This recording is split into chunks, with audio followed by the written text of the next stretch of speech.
Well, we have a very curious subject today. It's not much talked about, but I think it is worth a lot of thinking.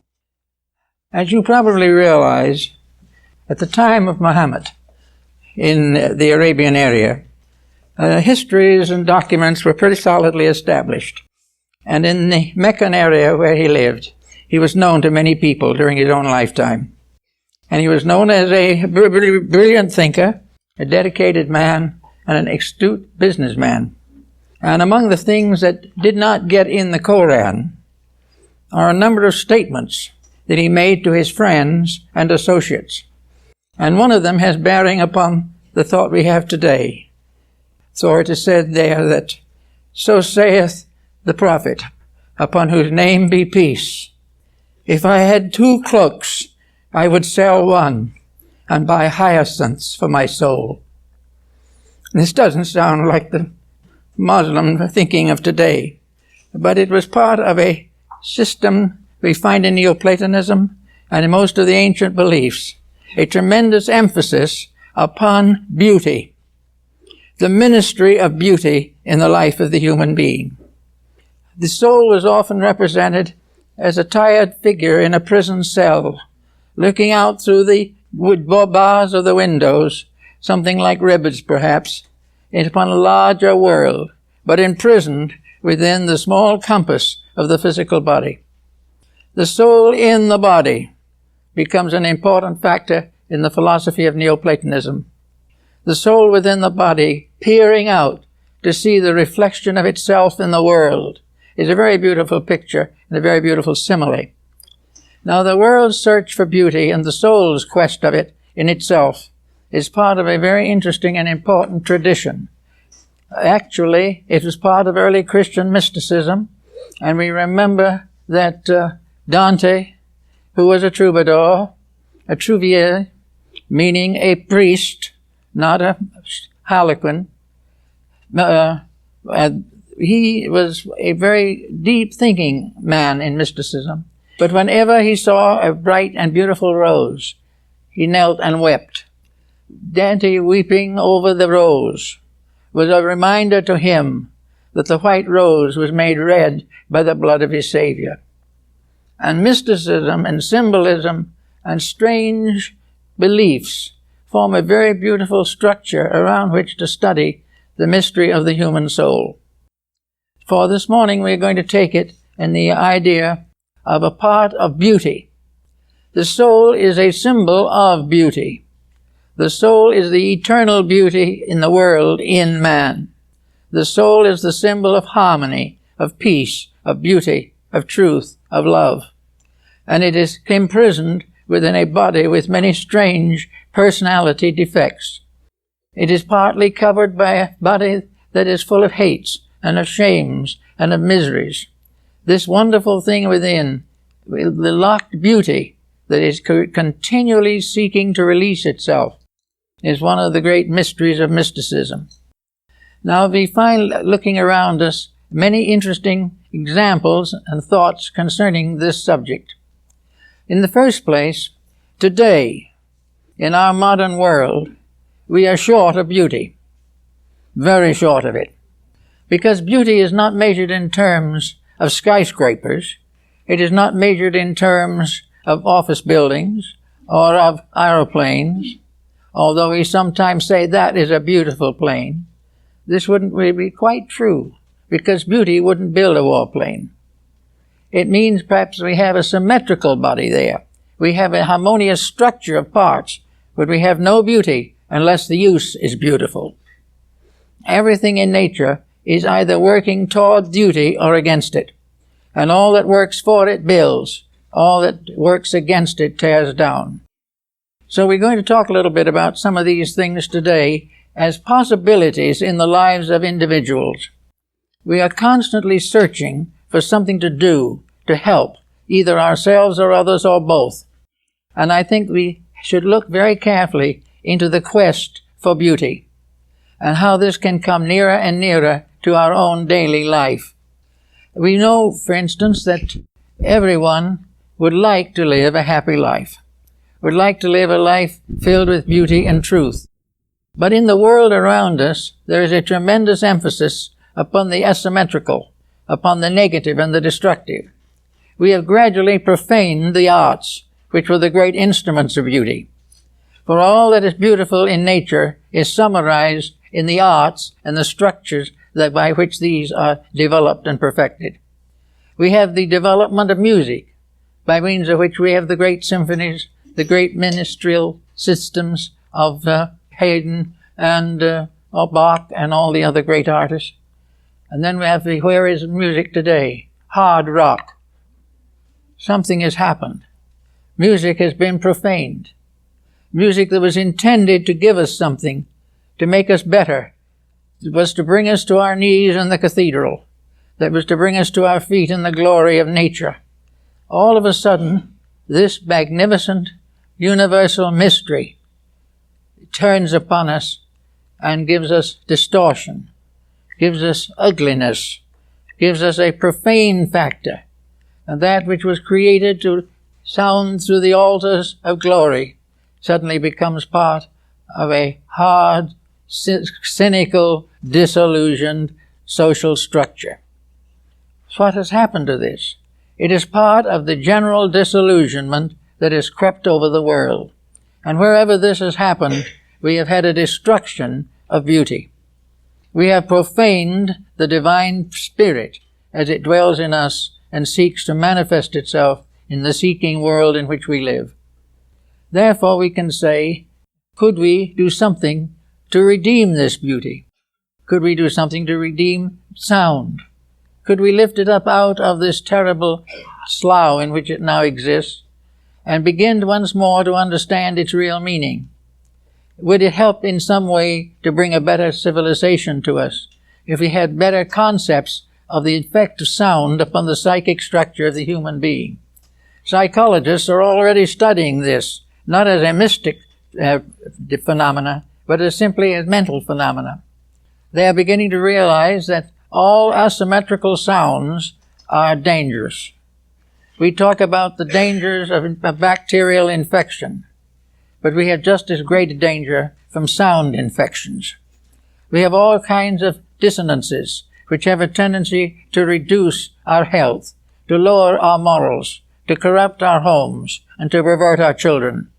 All these beautiful things we have in life, when they become turned into ill, become dangerous, because under every one of the little flowers of beauty there is a poison serpent, if we pervert that beauty into something that shouldn't be there. So we have now something we can think about perhaps a little bit. Most people are getting tired of television. Well, television is part of beauty. Television is part of the soul's liberation. It is an instrument to release into the life of the individual all the wonders of the known world and to help to explore the unknown world. But what do we have? An incessant parade of advertisements. We have constant emphasis upon more or less negative and corrupted social conditions.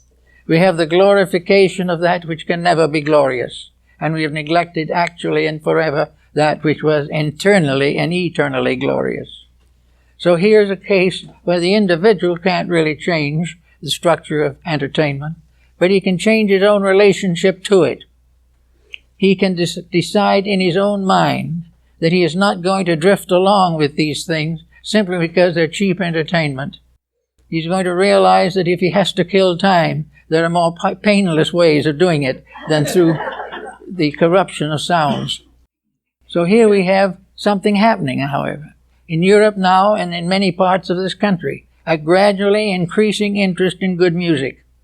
We also begin to think in terms that we forgot 50 years ago, that children can be taught music, that there can be music in the family and music in the home, and that we do not have to depend upon this endless prostitution of sounds, which we call life as it is today.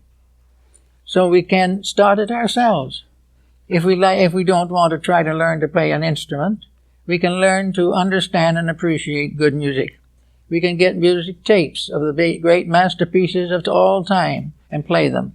We can turn our minds and our eyes from the terrible, dismal, the perversion of humor that we see so much, and feel within ourselves the release of this imprisoned something which is seeking constantly to be beautiful in the presence of that which is not beautiful. So each person can rescue something of sound by changing his own relationships with it. He can find ways of learning all kinds of things. Instead of listening hour after hour to assorted commercials, he can get a little instrument of some kind and try to learn to play it. True, he probably will never be a virtuoso or anything of that kind. He'll never be great. But he can have pleasure. And I know people with little instruments which they can only play painfully. Not only painful for them, but others have to hear it. But most of their friends are happy, even though they have a tendency to shudder a little. Because the person is trying to do something, rather than sit back and let something that isn't good be done to him. And this is part of the way we have to rescue the values of true beauty.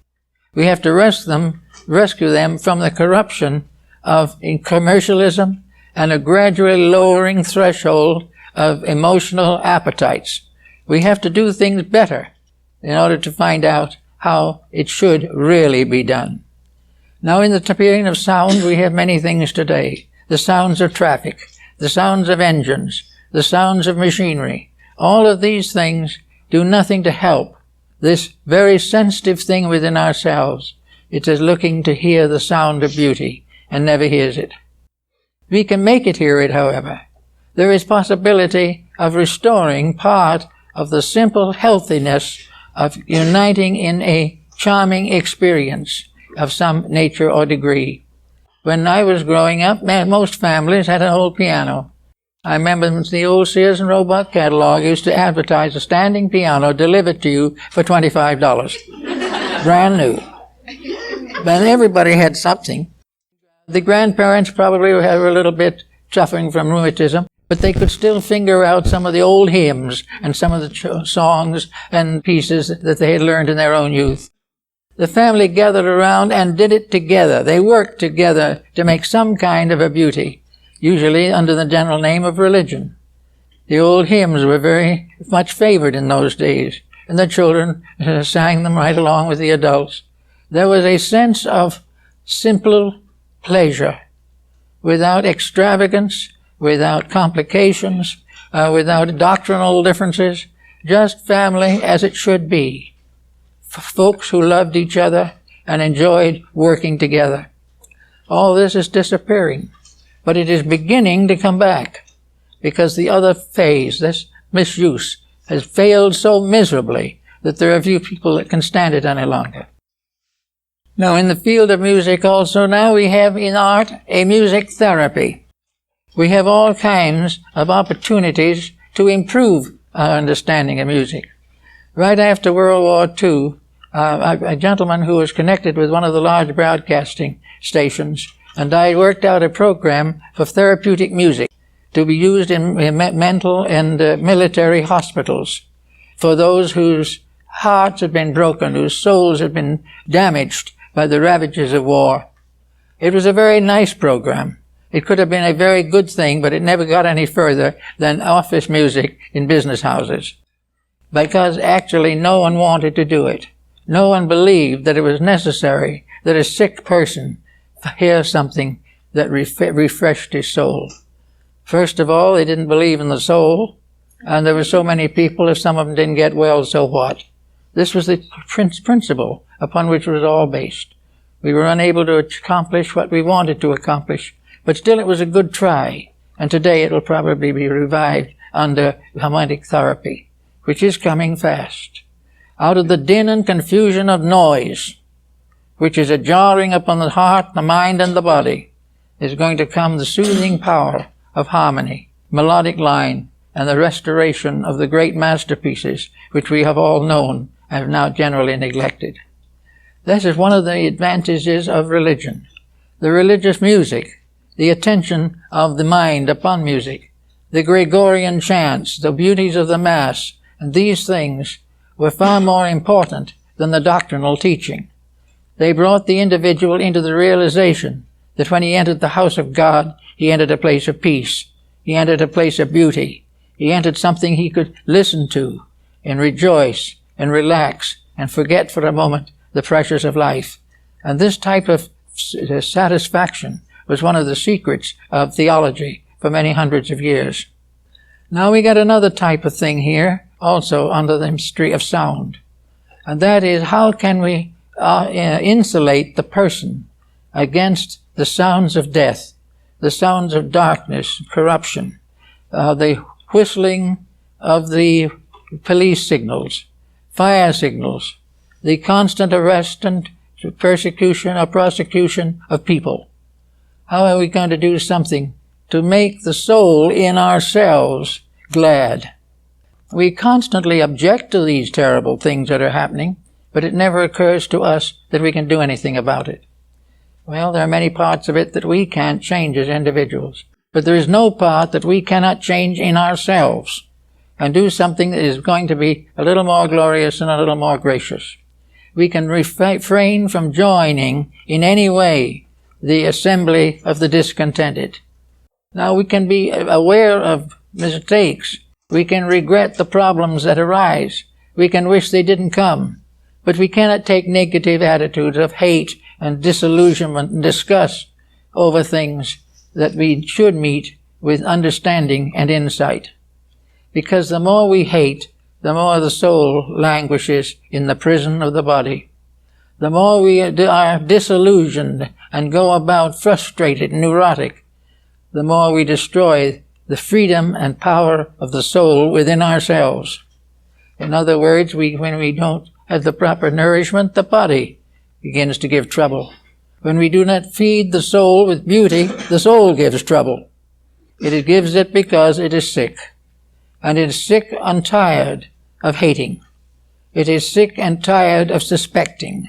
It is sick and tired of carrying gossip and scandal and slander. It is sick and tired of all the international police and intrigues that come with crime and with all the departments of our present jurisdiction. We're looking for that quietude that represents peace. There is no way we can find it until we release it inside of ourselves. We can go all over the world today, but we'll find no peace in the outer world. The peace is always within. But if it is strong enough within, it will transmute the outside.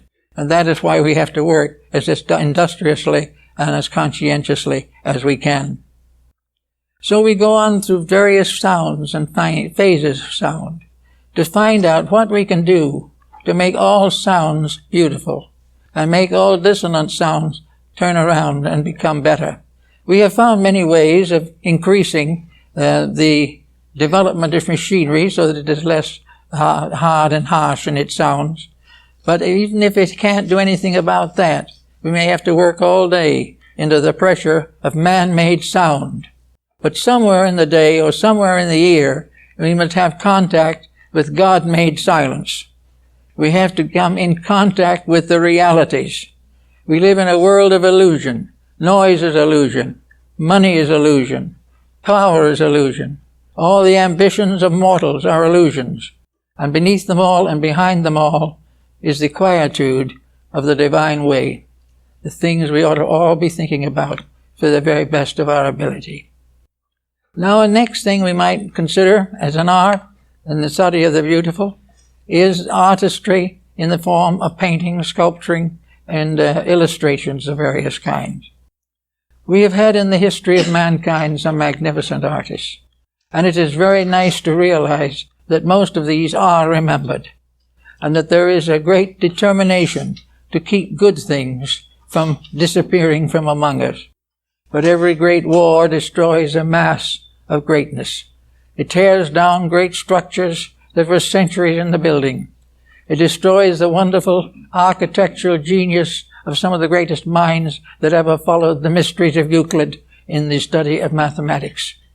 Many of the great buildings were designed by Pythagoreans.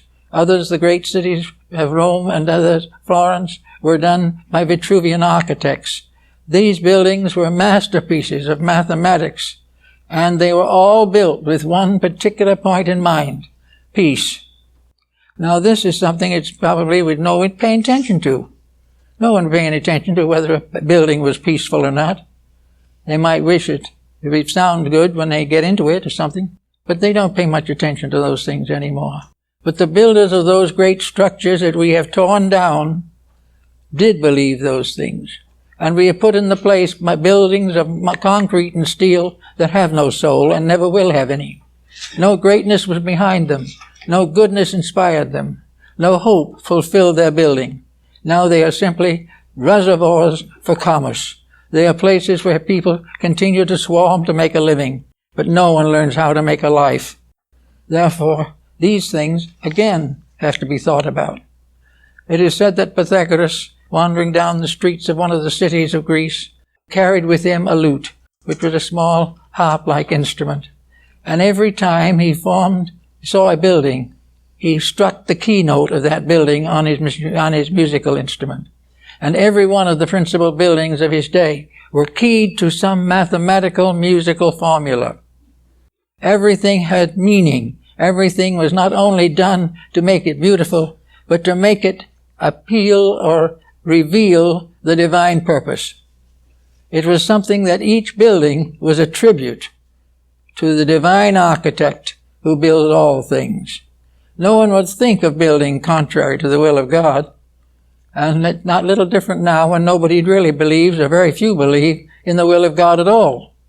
It's only when suffering comes and sorrow closes in that we begin to think about these things.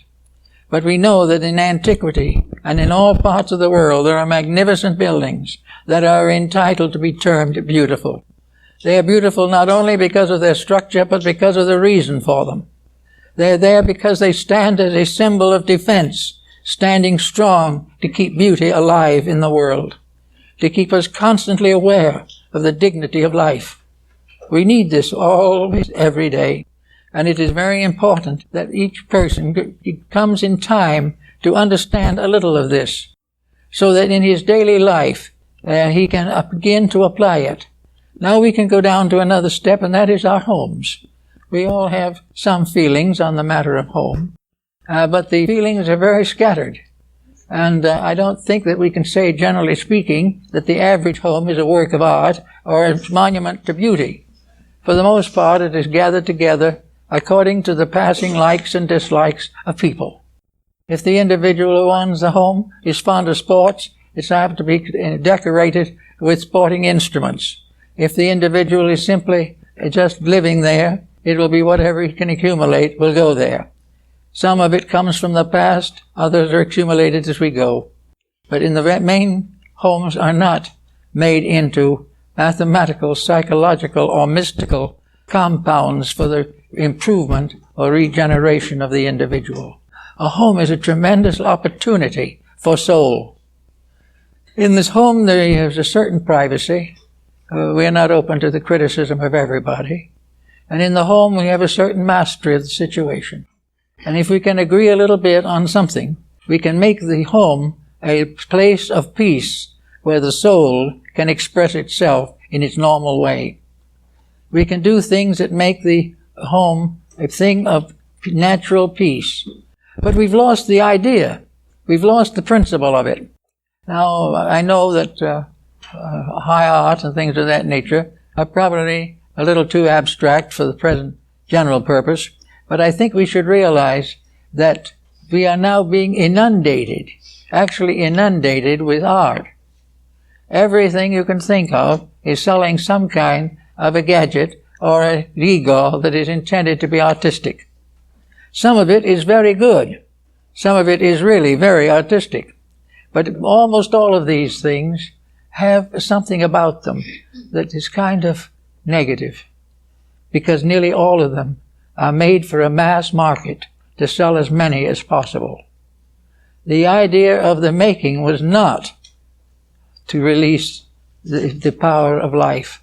It was to enhance the profits in the bank account. These things are therefore symbols of something better that have lost their souls into something not as good. Well, one of the examples of this, of course, is the endless problem of reproductions. Here we can buy very nice reproductions of paintings, sculpturings, antiques, and everything else, but the vibration isn't there. All these things that were done with great love had love in them, had something to deeper to bring to the purchaser, something to live with, something to share in an experience. This is mostly gone. We have now fine chromo reproductions in gilded frames, but they're all printed for so much 100. There is thus no longer the wonderful work of art in which the individual reaching out wants something because his soul is hungry for it and will not give in and not give up until he attains it. This is one of the problems in art, that we need to have people who love art well enough to sacrifice once in a while a dinner at an extensive restaurant or some actual superficial attainment which has no lasting meaning. Every home should have within it one example of art, one thing that is a pure case of beauty, something that brings beauty as a symbol into the life of people, and no thing that is reproduced in wholesale lots and hung up by thousands of people who never pay much attention to it anyway. This is not art. This is not the thing we are looking for. And yet it's a mistake to assume that every time you think of art, you have to think of Rembrandt or Van Gogh or something of this kind. If you think of both Rembrandt and Van Gogh at the same time, there's apt to be a minor struggle of same nature within yourself. Because actually, Rembrandt was a great artist. Van Gogh was a person internally deeply troubled, a person who had some artistic skills, a frustrated person who would like to have lived better, but didn't. And as a result of that, it's strangely enough, in everything he did, there is a kind of pathetic failure, something that left a feeling that it was really rather beautiful, and the but was the fact that the beauty that he tried to draw was never supported by the beauty within himself, which could not come out. So everywhere things have to come out, and in all arts there has to be a release. And probably the greatest release we know is found in the time when art was most appreciated. We have the wonderful work of Leonardo, we have the magnificent sculpturings of Michelangelo, we have all the glories and marvels of Dürer, Botticelli, all these great artists. Now, what was the difference between those artists and the ones we have today? What was the quick decision of difference? Well, it's pretty obvious if we read back. Those great artists all lived in a generation when most people believed in God. As it gets less and less of a belief in the divine, the art becomes more and more cynical, more and more critical, more and more superficial, and more created simply for exploitation. Without ideals, without traditional backgrounds of some kind, without sincere integrities, great art cannot come to the world. And without a little measure of this, just a little measure, great art cannot come into our homes. Now, we don't expect anybody to buy and own a Michelangelo, and it's much better that he doesn't, because if he couldn't take care of it even. If it came an earthquake or a fire or something, a priceless treasure would be lost. Only public institutions have facilities to protect these things, even to a measure. But somewhere lurking among the interesting facts of life, there is something that each individual could own that is real.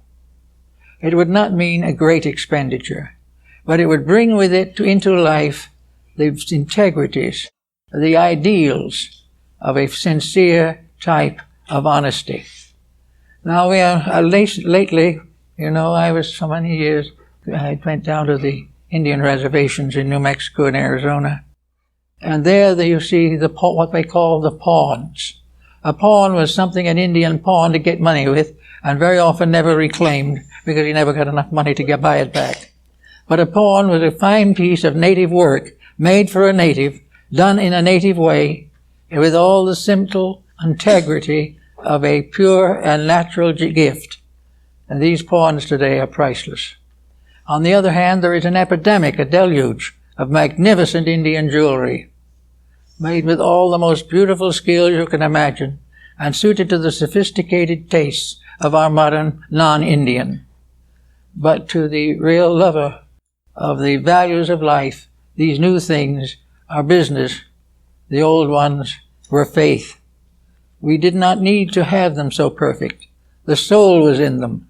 Each thing was done with loving thought and care. Today, machinery takes over. Various factories are making much better quality, but not soul. Soul does not come that way. So these things are something you can always have. You can find them in some junk shop or in some place, a little token that comes from a real background of integrities. Something that was done for the reason that it was necessary or appropriate to the needs. That is one of the reasons why religious art of all different nations is interesting. It is because if it is genuine, it is made in terms of love or piety. It is done on purpose as an offering upon the altar of something greater than ourselves.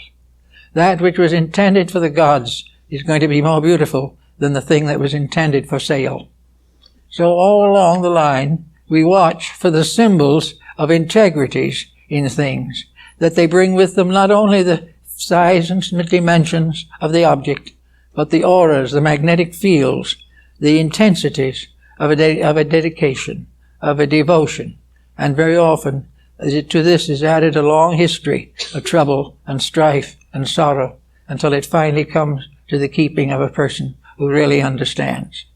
So it is nice to have things of this nature to live with.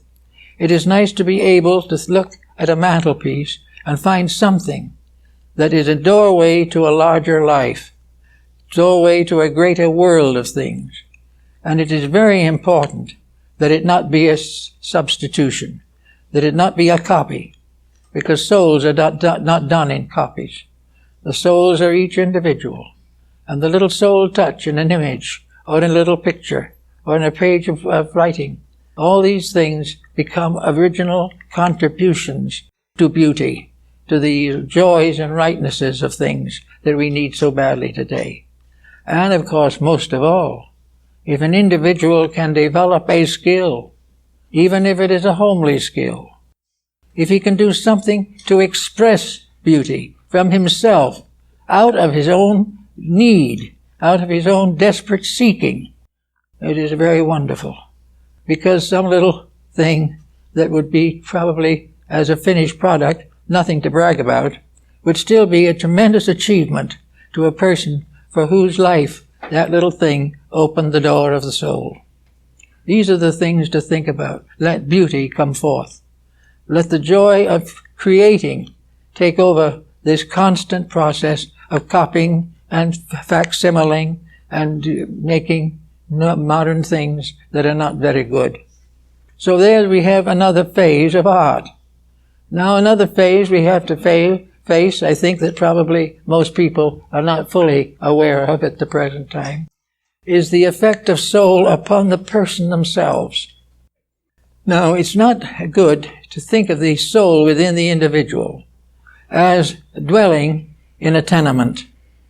It is not good that it should be something that we wouldn't even want to know. We would not want to be so in our soul that we wouldn't want the soul to come in the front door. We would not want it to be obscured, to be cluttered, and to be desecrated. In other words, when the individual profanes his own house, then something happens that's not good. When he does to his own house what the enemy does to the church when he takes it over and destroys it, then we realize that the soul locked within has to suffer from the habits of the body. It has to take on the cocaine and the marijuana and all these things. It has to take on the bad habits, the bad thoughts, the corrupt morals, and the self within simply shudders and slowly dies. It doesn't actually die, of course, but it dies out of that body and waits for a better chance. but everywhere there is an opportunity for the individual to make his own life an adequate symbol of his integrity. It is possible for him to build something that he would be proud to know, and when the soul comes to see him, it will not be weeping. It will not be ill and dying from neglect, but will come beautified by the fact that the individual has created within his own life a place of dignity and honor for that which is worthy of dignity and honor, instead of corrupting too much of it for vanity. So he must have something to help the soul to come out. And Pythagoras tells us a little bit about that also. He tells us all about what music is. And he tells us a little bit about how the universal music, the wonders of the music of the spheres, and how all these things happen. That sound is a magnificent mystery, and that all pure sound in its combinations and reactions is beautiful. Sound is divine. It is the actual voice of angels. And as Goethe says in the introduction to Faust, the angels chanted their songs among the stars. It is actually true that all these things are in themselves beautiful, and it is only because of the human being's failure to be beautiful that he is gradually dragged down the wonders of life to something that's not so wonderful. It's like a family which has a child, and the family gradually fails away from integrity and drags the child with it, so that the whole life is ruined because the mind has been captured by some excess or degeneration. These things all have to be considered. Now, Pythagoras was the one who developed the diatonic scale, and about 600 BC. Up to that time, all music in the Grecian states was, maybe we might say, amateur. Every individual who sang to the pleasure of his own pitch. And there was no such a thing as a chorus, because what was a chorus then we wouldn't recognize, because everyone would be singing according to his own pitch, and the harmony would not be exactly great. But it had one advantage: it was honest. Each individual meant exactly what he did, and it was better to do a poor job as an original than to get harmonized with many others under some kind of outside pressure or demand. So in the Pythagorean system, he discovered the thread, Monocordia Mundi, the thread that united heaven and earth. That between the stars and the very ground beneath our feet, there is a great mass of sound divided into a double octave. And the octaves, the two parts, meet at the orbit of the sun. And the lower octave is from the surface of the sun to the surface of the earth. And the higher octave is from the upper surface of the sun to the outside surface of Saturn. These two dividing marks represented a tremendous harmonic problem. Now, Pythagoras discovered the problem, but what could he do about it? He had nothing to work with in that line. The Egyptians had a musical system. The Hindus had a musical system. In India it is the Veena, which is a perfect mathematical symbol, a perfect harmony based upon a perfect integrity of sound and interval. In other words, there is no discord. The moment there is no discord, there is harmony. The moment this discord comes in, harmony ceases. Now, occasionally the enharmonic line, as it is used by Wagner, was very important to the development of harmony, because it represented the struggle of the soul to achieve harmony. But in the Pythagorean system, the whole universe and man's solar system was one vast harmony, one tremendous concerti, one tremendous sacred piece of harmony, of glory, and of spiritual strength. And in this harmony, all things live together. Now, many times, we know that this harmony lived in music. We know that some of the most beautiful music was done with a very simple way, by a simple instrument, by simple people. But on the other hand, there was also great technical skill, tremendous development of sounds and intervals. And in such instruments as the vina, the violin, and the Japanese kota, we have the basic development of the strings. Years ago, I made a series of experiments with the kota because it was the only thing available now in the world without very, very difficult problems of getting foreign instruments. The kota was a long instrument with strings sufficiently long so that they could be arranged by means of frets into the double octave. And by means of that, we were able to set up the musical solar system. And explain how and why all these things worked the way they did. And Pythagoras was the one who should have all the credit for the basic principles involved. But he suddenly discovered the universe of sound. He discovered the fact that if there was one dissonance in the great musical system, the universe would fail. Everything had to be according to rule and according to law. But in the great plan of things, there was nothing to disobey. There was nothing to break the rules. It remained for man to attempt to reshape these rules to his own privileges, and it was then that the great troubles began. Pythagoras was one who took these rules and he used them very carefully. And he made a very definite effort to create a music therapy and a music consciousness. He found that he could control nearly anything at all that needed control by means of music. One of his disciples on a certain occasion was at a feast in a house of a great man among the Grecians. And in the midst of the feast, this great man, who was a judge, came very close to losing his life. The son of a criminal whom he had condemned to death came into the banquet, armed with a bow and arrow, to kill the man who had penalized or condemned his father.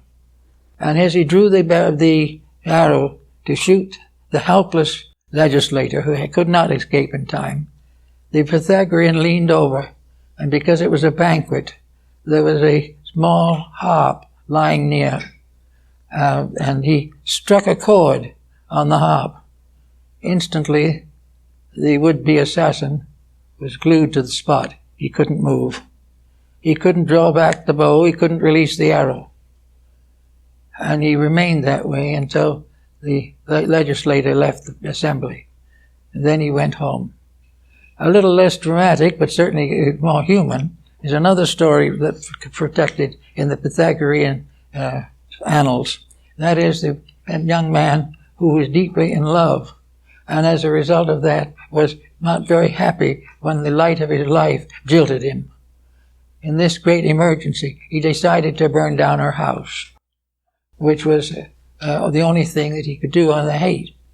Well, as one of the Pythagoreans happened to wander by while he was piling up the kindling to burn the house, and asked him what he was doing.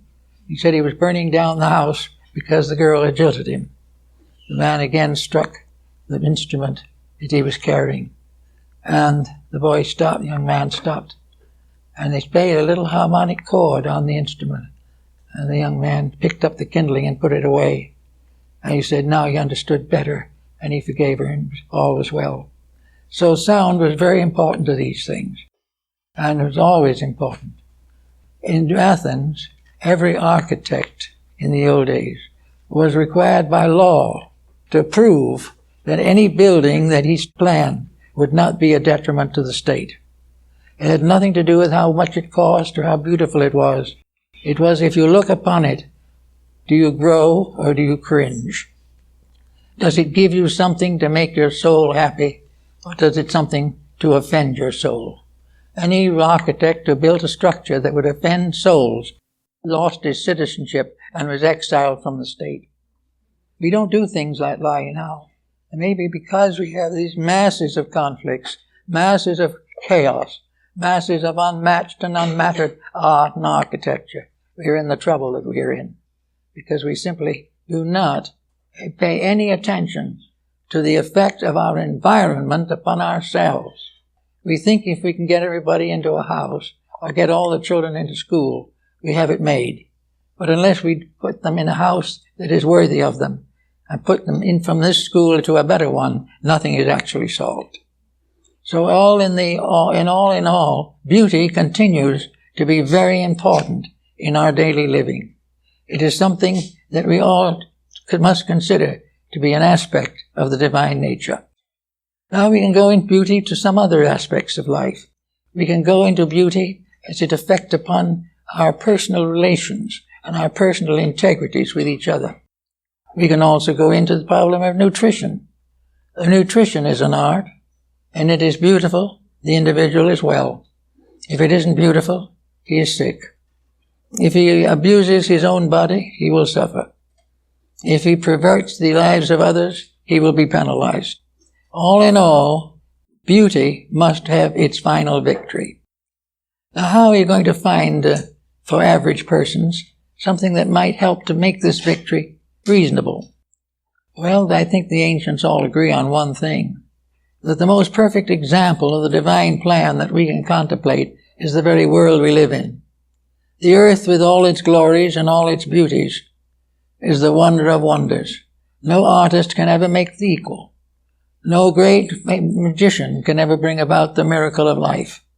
We are constantly surrounded by evidences of a wonderful carefulness, a wonderful integrity, and a magnificent fulfillment of the purpose for which life is fashioned. So if we are observing, we can find beauty in nature. Perhaps in a vacation, we can do a hike into the hills. Perhaps we can go out for a little while simply and sit in a garden and watch the wonders of a handful of plants that have survived all the terrors and tyrannies of mankind. We can also watch and see how harmless things become the basis of great courage and great insights and great improvements. We can also observe the terror that comes from destroying life. We can take a little garden that's not over 10 feet square, and in it we can build a universe, and we can make this a horrible place like an inferno, or we can make it a beautiful place where a few little sacred lives are able to fulfill their destinies.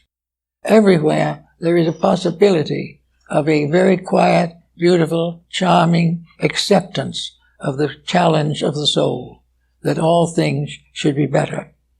Now we have souls, we must realize that bodies have certain proximate relationships, but that souls, without being in such relationships, are really closer to each other than bodies can ever be. For actually the soul is the point of junction between. Unless the soul blesses a friendship, that friendship will not live. And that friendship cannot survive the corruptions of the various aspects of consciousness. It cannot survive too much selfishness, too much discord, too much deceit. Little by little, the mistakes we make take away from us the kinship with that part of ourselves which is in another body. One of the Greeks referred to a friend of his as himself in another flesh. And this is the idea almost, because if things are done perfectly or done nobly, or ideals are preserved, friendships become eternal. And the famous friendship of Damon and Pythias is probably one of the great stories of life. There used to be an order of the Knights of Pythias in which this was dramatized as a part of a modern social benevolent organization. But in the story of Damon and Pythias, one man stood prostrate for the other. The other man had to go home to take care of something. They had both been sentenced to death. And the one who had to go was released only on the grounds that the other one would stay. And if the first one never came back, the second one would be executed. It looked for a while as though the execution of the second man was inevitable. But on the very day when he was being prepared for death, the first man came back and took on the burden he promised, as he had promised. And the ruler of the country was so impressed by this act that he forgave them both. This is the type of thing that, again, is an evidence of something inside of us. Something, the story goes on and on and on, of there being something inside that is very important. The Oriental mind also believes that there's something inside of other kingdoms that can be brought into harmony with man. that all animals, if they are properly tended, will gradually verge towards harmlessness. And that practically all animals have the possibility of psychic communion with human beings. And that all the animal it does is grow from the contact, whereas very often the human being fails because of that contact. It's easy enough for the animal to grow under proper conditions, but it is hard to prevent the human being from destroying animals. So we have all these different things to think about. But out of it all comes the one major consideration, that each of us has locked within himself the possibility of eternal friendship with all that lives. Also, a relationship by which there is always a brotherhood of existence, that things are never really separated except by appearance. But the real separations we suffer from are the selfishness, the bigotries, and the self-centeredness that we develop in our journey through life.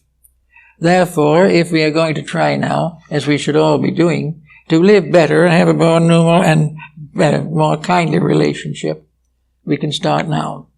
Now, the beauty also goes into another phase, and that is the beauty that comes from the creation of life.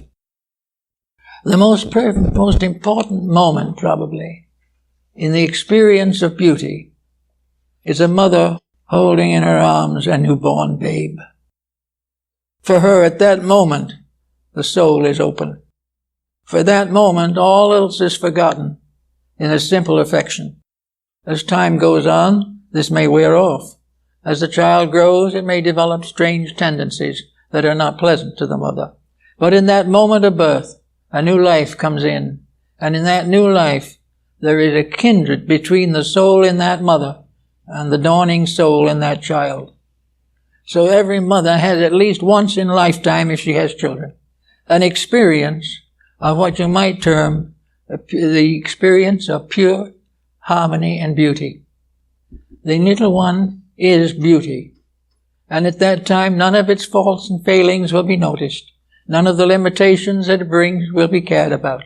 In those moments, life and life meet in the experience of a magnificent friendship, a fraternity deeper than anything else that can occur in life. So there is the opportunity for every woman to know the meaning of actual beauty. A beauty that has nothing to do with the physical form primarily, but is a meeting of souls, one with the responsibility of caring for the other. And this responsibility becomes the greatest privilege of all. This is the one thing that makes the life otherwise sterile suddenly fruitful of all good. So these things we have to watch all the time. For everywhere there is beauty. And this beauty we must all learn to understand. Looking out upon the wastes of deserts, we see what man does to the beauties of the earth. Little by little, he corrupts them. He destroys the beautiful valleys and puts factories in their places. He destroys the wonderful mountains and digs out of them the metals he uses to make atomic bombs. Everywhere man is untrue to the earth. He does not cherish, he does not love the earth mother as he should. He does not realize that he is blessed in being able to live upon the surface of the bounty of the infinite. And that if he behaved himself and regarded his life properly, he could have all that he needs as long as he lives. But selfishness, cupidity, conflict creep in, and little by little, the earth that should be a magnificent garden becomes another phase of punishment. So it's therefore everywhere we can, we should be trying to release ourselves from the misuse of our own possessions, the misrepresentation of our own ideas, and the gradual corruption of policies that as they go take with them all that is worth living for and leave nothing behind. In the next few months, maybe a year or two, we're going to have some very important decisions we're going to have to make socially. We're going to have to face the difficulties arising from the exhaustion of resources available for corruption. We are going to realize that we cannot corrupt more without bringing down the whole structure. That we have gone as far as wit can go, and it is time for wisdom to come in. We have gone as far as our skill can take us, and now what we need is our heart to lead us. Out of all of this, there must come a tremendous sense of beauty, a tremendous sense of release of consciousness. It is time for us to develop the mystery of finding the higher sense for our souls. Unless we do, we are going to bring down to ruin one of the most wonderful structures that nature has ever produced. We are just part of a great system. We cannot break the rules of the system without suffering. Now today we are looking for answers. But these answers can never succeed unless these answers are accepted by individuals. Laws can never make us perfect. Legislation can never heal the wounds of crime. The only thing that can bring peace to this world is the release of soul power, the power within the individual to love, to forget, and to forgive. These have to be there. And out of this regeneration of motives, this reorganization of principles, this redemption of a way of life, we can go into the new century with peace and security. But if we do not make these adjustments, we will go on and on until finally the waters of oblivion close over the great mistake which we have called humanity. And there's no reason it has to be a mistake. It is being tested always. And as long as there is one grain of hope left, nature will work with us. Nature can take a little more punishment. It can make a few more adjustments. But unless the motion towards solution begins to appear, and unless we stop trying to build upon something that is itself soulless, we will be in trouble. The school teacher has a conscience and also has a wonderful psychic integration, as all of us have. The school teacher has a soul, but the system will not permit that soul. And if the school teacher tries to teach, it will lose its job. If the individual who tries to do an honest day's work succeeds, they will probably be penalized by the union. Whatever happens, the way we live now, we have created a system of despotism which prevents us from the expression of our own integrity. But in that deeper is something that cannot die. As Paracelsus pointed out, the elixir of transmutation within each person is the power to transmute every mistake he makes into soul power. In society, there is a possibility that every nation that has done it badly can, by a transmutation, a mystery of transformation, can take the evils and the mistakes and change them into soul growth. We grow by our mistakes, but we have to recognize these mistakes and prevent ourselves from continuing them forever. If we do it right, do it beautifully, and do it kindly, we will come out all right. But in the meantime, there's a possibility of everybody having a little fun out of it. There are things we can do that will be pleasant for us. We can find new joys with our children. We don't have to wonder what they're doing. If we continue as we do now, we'll never find out what they're doing. They will destroy themselves and others. Everywhere there is a need for restoration of integrity. The churches are attempting it, there's no question about that. The churches are making several adjustments. They're beginning to think in terms of a church that looks like a church, and that's the first step. The second thing is good church music. Actually, there is more religion in an old-fashioned hymn than there is in all of the modern sophisticated music. One of the reasons being the old hymn they all know. They all sing it together, and it reminds them all of days that were better. These things are very important. They help the soul to be free. But to be free, it must unite with other souls. It must share with them. They must sing together, work together, play together, and, if necessary, die together. But in all these experiences, soul growth continues. This beautiful golden light inside of ourselves, this wonderful star of eternal salvation that shines in our own hearts, will never go down and never disappear as long as we try. As long as we make every effort we can to improve, to grow, to share, and to create a better world, as long as we make these efforts, things will go better. And they are coming now. I can see every day, more and more, the discouragement that is in the minds and hearts of those who are failing. I can see the discouragement in the minds of the legislators who are trying and knowing before they start that they cannot succeed by the courses they are taking. There is no way in which the present problem can be solved without integrity. And there is no way in which we can share integrity until it comes through the people and not to them. It must be part of a new program of recognizing once more the joy of the family, the joy of good friendship, the joy of firm and permanent marriages, of children who love their parents. All the superficial things will work out all right if we get a few of the major principles firmly in our consciousness, keep them there, and live them every day to the best of our ability. Thank you.